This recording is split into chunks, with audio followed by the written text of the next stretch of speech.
रही थी, गाड़ी मत रोक चलाना रही हो।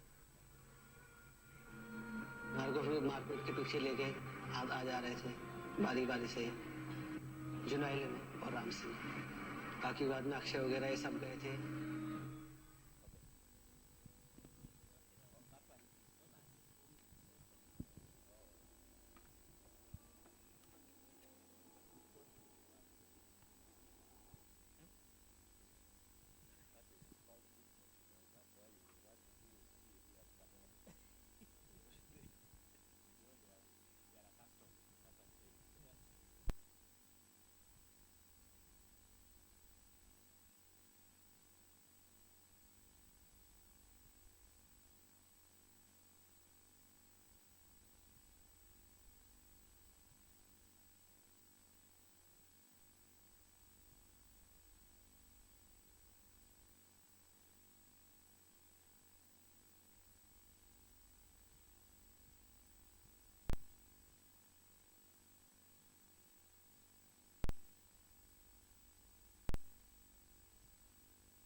20 minutes.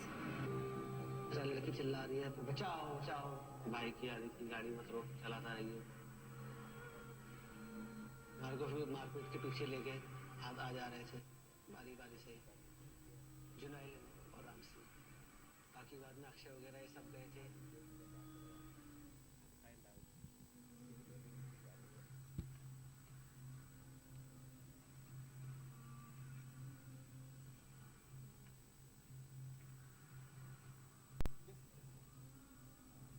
उन्होंने एक हाथ डाला, उसके कुछ ऐसी चीज थी अंदर से, लंबी लंबी सी निकली थी, अकड़ी आई थी कुछ।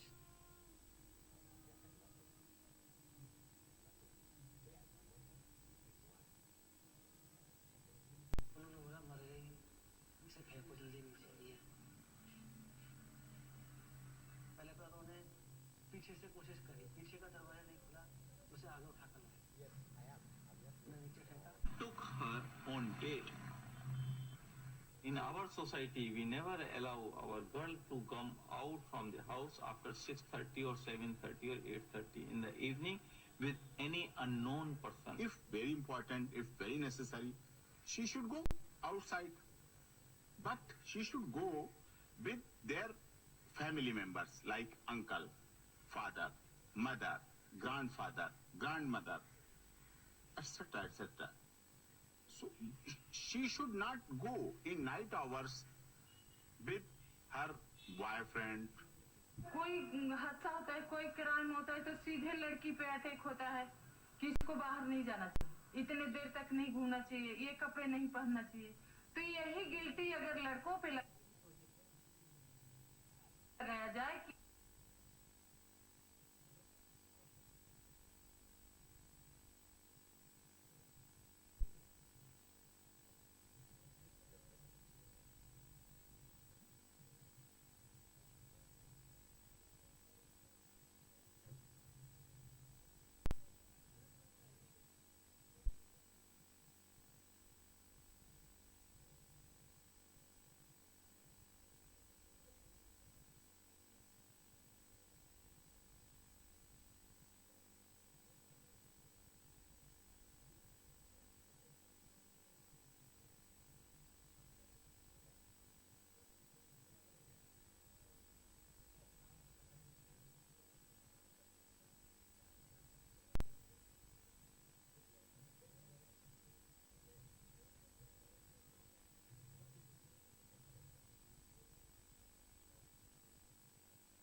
Please, those who are still outside, join us so that we can listen to our next speaker.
From our program that our next speaker is Charles B. Ouma. Mr. Charles B. Ouma will take us through the implications of the cab rank rule, as well as the duty to defend the unpopular client. Charles Ouma holds an LLB from the University of Nairobi. He holds a Master in Law and Business from Bucera's Law School in Germany. He was admitted as an advocate of the High Court of Kenya on the 22nd August 1991, and therefore he has vast experience in criminal and civil law. He is presently a lecturer at the Faculty of Law, Catholic University of Eastern Africa. He joined COIA in January 2017, and until October 2016, Charles was the Assistant Director, Continuing Professional Developments, Projects and Research at the Kenya School of Law. He is primarily a teacher of law and a manager of legal education, and is presently teaching civil procedure, criminal law, and constitutional law at COIA. He also specializes in legal compliance audits, and he has been part of the Kenya School of Law team that has conducted 34 legal audits. And last but not least, Charles is married for 25 years and still counting. He's blessed with 2 children who are above 18 years. Please, let's put our hands together once again for Mr. Charles Ouma.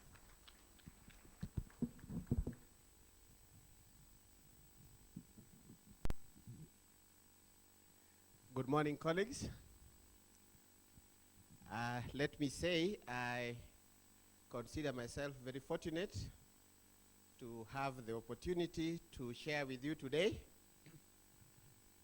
My suspicion is that given my background, I must be having some sons and daughters in this room. And therefore, if you are a son and daughter, I would be very, very grateful if I could see your hand up. So will as many of my sons and daughters who are present today raise their hands? Wow. That's refreshing. I feel protected. The other thing that I want to do is something that we typically do in the church that I attend. I go to church every Sunday. That's the only day that I live for the Almighty. And I think that is consistent with what he says in the Bible. He says you can do whatever you want to do for the 6 days, but on the 7th day, leave that to me. So I actually do that. And in my church, it is customary that if somebody is invited as a speaker, he is required to convey greetings from wherever he came from. And consistent with that practice, it is now my pleasure to convey to you, first and foremost, greetings from my family. And just that I will be sure that the greetings are taken, permit me to pose this question, and which is, will as many of you who accept greetings from my family say aye? Or the ayes have it, eh? I do not want to risk posing the nay question. You can imagine what can happen if I was to pose the question and indeed there was even one nay. It will be very traumatizing. So I prefer to play safe. So the greetings come from my family. Since I also work for an institution, and it would be unfair if I didn't use this opportunity to promote that institution, I also want to convey greetings from the Faculty of Law at the Catholic University of Eastern Africa, and still pose the same question. Will as many of you who accept greetings from the Catholic University say aye? Or the ayes have it? I know there are those who would have preferred that I should have brought greetings from the University of Nairobi or KU or others, but for today, let me be loyal to my institution. The last introductory question I want to ask is, there must be some queer alumni here. And again, will as many of you who are from queer raise your right hands? The queer alumni? Well, when I go back, I'll tell them to raise their game and produce more lawyers. Looks like other universities are doing a much better job.